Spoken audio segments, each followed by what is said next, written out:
Electoral alliance جو Saint elections میں ہو گیا ہے، تو آپ کو پتہ ہے کہ میں پاکستان تحریک انصاف کی اور گنڈا پور صاحب کی بہت ناقد رہی ہوں اور ہوں، لیکن یہ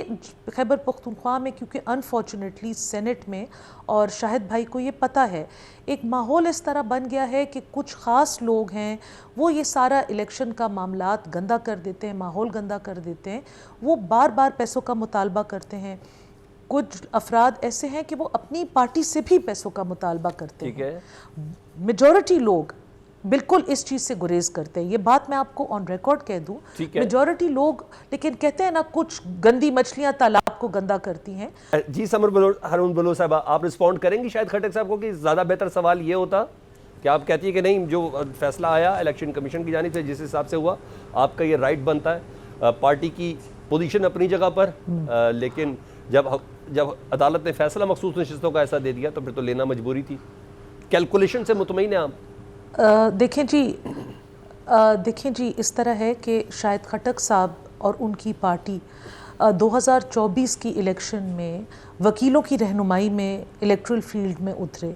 اب ان کے جو پارٹی کے سربراہ تھے، ایکٹنگ چیئرمین وہ بھی وکیل، ان کے جنرل سیکرٹری وہ بھی وکیل، اب وہ وکالت میں کمزور تھے، وہ جا کے اپنی پارٹی کا مقدمہ سپریم کورٹ میں جا کے ہار آئے ہیں، تو اس کے یہ اور لوگوں کے اوپر انگلیاں نہیں اٹھا سکتے۔ سنی اتحاد کونسل کے علاوہ اور بہت ساری آپشنز تھی جن کے ساتھ یہ اپنا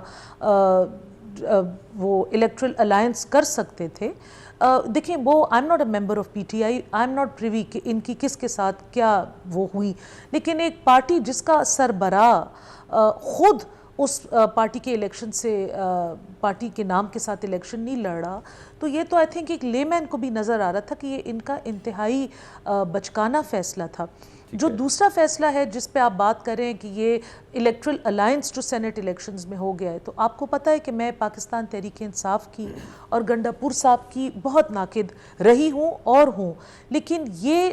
خیبر پختونخوا میں کیونکہ انفارچونیٹلی سینٹ میں، اور شاہد بھائی کو یہ پتہ ہے، ایک ماحول اس طرح بن گیا ہے کہ کچھ خاص لوگ ہیں وہ یہ سارا الیکشن کا معاملات گندا کر دیتے ہیں، ماحول گندا کر دیتے ہیں، وہ بار بار پیسوں کا مطالبہ کرتے ہیں۔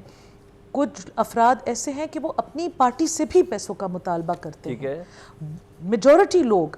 بالکل اس چیز سے گریز کرتے ہیں، یہ بات میں آپ کو آن ریکارڈ کہہ دوں، میجورٹی لوگ، لیکن کہتے ہیں نا کچھ گندی مچھلیاں تالاب کو گندا کرتی ہیں، تو آئی تھنک یہ جو سارے پارلیمانٹری لیڈرز اکٹھے ہوئے ہیں، اور اگر بغیر وہ ووٹنگ کے عمل کے لوگ میتھمیٹیکل فگرز کے ساتھ اگر اپنی ریپرزنٹیشن لے لیں، تو یہ جو فائنینشل ٹرانزیکشن کا ایک وشس سرکل بن گیا ہے، اس کو توڑ دیا جائے گا۔ اور آئی تھنک کہ ہم سب کو مل کے اس جو لوگوں نے سیاست کو کاروبار بنایا ہے ان کا راستہ پہلے روکنا چاہیے۔ ان کی وجہ سے ہم سب بدنام ہوتے ہیں، ہماری طرح جو پولیٹیکل ورکرز ہوتے ہیں وہ بدنام ہوتے ہیں۔ جی میم، آپ نے بھی نا خاص لوگوں کی بات کی، کاروباری لوگوں، میں نے ایک سوال پھر کر رہا ہوں، سوال مجھے اسٹیبلش کرنے دیں تو مجھے جواب لینے میں بہت آسانی رہے گی۔ یہی خاص لوگ نون لیگ کے اندر بھی ہیں، کیونکہ آپ لوگوں نے بھی جے یو آئی فے کے ساتھ سیٹ ایڈجسٹمنٹ کی ہے، جس کے لیے ٹاس پہ جانا تھا، پہلے آپ کورٹ بھی گئے، پھر آپ نے کورٹ پہ نہ جانے کا فیصلہ کیا، اس کی کیا وجہ ہوئی؟ محض کوئی خاص لوگوں کا کردار تھا، یا آپ لوگ جے یو آئی پہ کوئی احسان جتانا چاہتے ہیں، کوئی بڑا کام لینا ہے مولانا صاحب سے، کیا ہے؟ کیا خاص لوگ